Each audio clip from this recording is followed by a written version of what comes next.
السلام علیکم۔ میری بات سنجیدہ ہے اور مجھے سنجیدہ مشورہ درکار ہے۔ یہ کوئی کہانی نہیں، ایک حقیقت ہے جسے میں اللہ کو گواہ بنا کر بیان کر رہا ہوں۔ میرا تعلق پہاڑی علاقوں سے ہے، اللہ نے ہر نعمت سے نوازا ہے۔ اچھی سرکاری نوکری ہے، 2 کارخانے اور ذاتی کاروبار ہے، زمین جائیداد، گاڑیاں، بینک بیلنس، سب کچھ ہے۔ 9 سال پہلے میری شادی خاندان کے اندر ہوئی۔ ہماری ایک اچھی خوشحال زندگی تھی، 3 خوبصورت بچے ہیں، بیوی بھی تعلیم یافتہ ہے اور اب ایک سرکاری اسکول میں ٹیچر ہے۔ لیکن ایک دن سب کچھ بکھر گیا۔ چند دن پہلے بیوی نے روتے ہوئے بتایا کہ ایک نامعلوم شخص اسے واٹس ایپ پر تنگ کر رہا ہے، اور پھر خود ہی اعتراف کیا کہ اس نے اس شخص سے باتیں کی ہیں، بلکہ صرف باتیں نہیں، اپنی نازیبا تصاویر اور ویڈیوز بھی شیئر کی ہیں۔ میرا دل دہل گیا۔ میں فوراً پولیس اور FIA کے پاس گیا، تحقیقات کروائیں تو پتہ چلا کہ وہ لڑکا ہماری ہی فیملی سے ہے، بیوی کا چچا زاد جو اب سعودیہ جا چکا ہے۔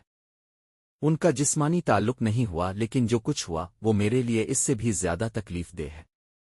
اب میں ایک عجیب کشمکش میں ہوں، بیوی کو طلاق نہیں دے سکتا، بچوں کی خاطر، معاشرے کی خاطر مار نہیں سکتا، ضمیر کی خاطر، انسانیت کی خاطر دوسری شادی نہیں کر سکتا، بچوں کی معصوم آنکھوں کو دیکھ کر دل نہیں مانتا، اور ساتھ رہنا بھی اب مشکل ہو چکا ہے، دل ٹوٹ چکا ہے، اعتماد ختم ہو چکا ہے۔ آخر ایسا کیوں ہوا؟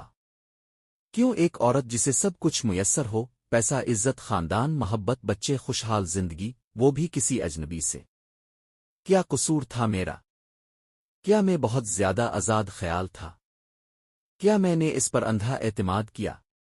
میں ان 2 ہفتوں میں اتنا رویا ہوں کہ میری آنکھوں میں بیماری لگ گئی ہے۔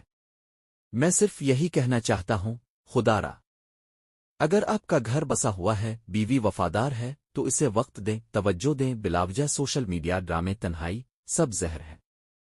اگر کوئی آپ کو واٹس ایپ پر ہراساں کرے، فوراً FIA سائبر کرائم سے رجوع کریں۔ واٹس ایپ کا پورا ڈیٹا اور ثبوت وہ نکال کر دیں گے۔